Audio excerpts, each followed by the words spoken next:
Valentine's day ആയിട്ട് എന്താ പരിപാടി എന്ന് കുറേ പേര് ചോദിക്കുന്നുണ്ടായിരുന്നു. പരിപാടി കാണിച്ചുതരാം. ഇതാ വണ്ടി ആകെ അഴുക്കായി കിടക്കാണ്. ഫുള്ള് നമുക്കിന്ന് ക്ലീൻ ആക്കാം. ഇതാണ് ഇന്നത്തെ പരിപാടിക്ക്. ക്ലീൻ ആക്കാൻ പോണതിന് മുമ്പ് ഇത് അമ്മ ചിപ്സൊക്കെ എടുത്തുകൊണ്ട് വന്നിട്ടുണ്ട് കേട്ടോ. സൂപ്പർ ചിപ്സ് നിങ്ങൾക്കാണോ? ആണോ? വണ്ടി കഴുകാൻ വരുന്നുണ്ടോ? ഗൈസ്, അപ്പോൾ ചെയിനൊക്കെ ഉണ്ടോ? ക്ലീൻ ആയിട്ടുണ്ട്.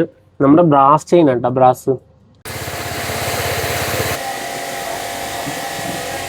സൂപ്പർ പതിയിൽ വണ്ടിയിൽ നമുക്ക് നല്ല അങ്ങോട്ട് പതിക്കാം.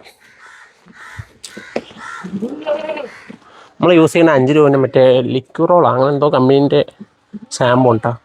വേറെ ഷാമ്പു ഉണ്ടായിരുന്നു, കഴിഞ്ഞു ഗൈസ്. എന്നാലും ഷാമ്പു ഒക്കെ ചെയ്ത് കഴിഞ്ഞിട്ട് ഇനി നമുക്ക് ഫുള്ള് വാഷ് ചെയ്യാം ഗൈസ്. ഇങ്ങനെ വണ്ടി വാഷ് ചെയ്ത് കഴിഞ്ഞാൽ കുറേ പേര് കൊണ്ട് വെയിലത്തൊക്കെ വെച്ച് ഉണക്കണതാണ്. അതൊന്നും ചെയ്യരുത്. പെയിൻ്റൊക്കെ ഫുള്ള് ഫെയ്ഡായി പോകും. അതേപോലെ ഒരു മൈക്രോ ഫൈബർ ക്ലോത്ത് വെച്ചിട്ട് ഫുള്ളായി വൈപ്പ് ചെയ്തെടുക്കുക. കുറച്ച് വൃത്തിയാക്കി വെച്ചിട്ടുണ്ട്. ഇനി നമുക്ക് ലൂബ് ചെയ്യട്ടോ. ഞാൻ വർഷങ്ങളായിട്ട് യൂസ് ചെയ്യുന്നത് TRMൻ്റെ കളർ ലൂബ്സാണ് ഗൈസ്. ഇതാണ് കളർ ലൂബ്. ഇതൊരു അടിപൊളിയായിട്ടില്ലേ?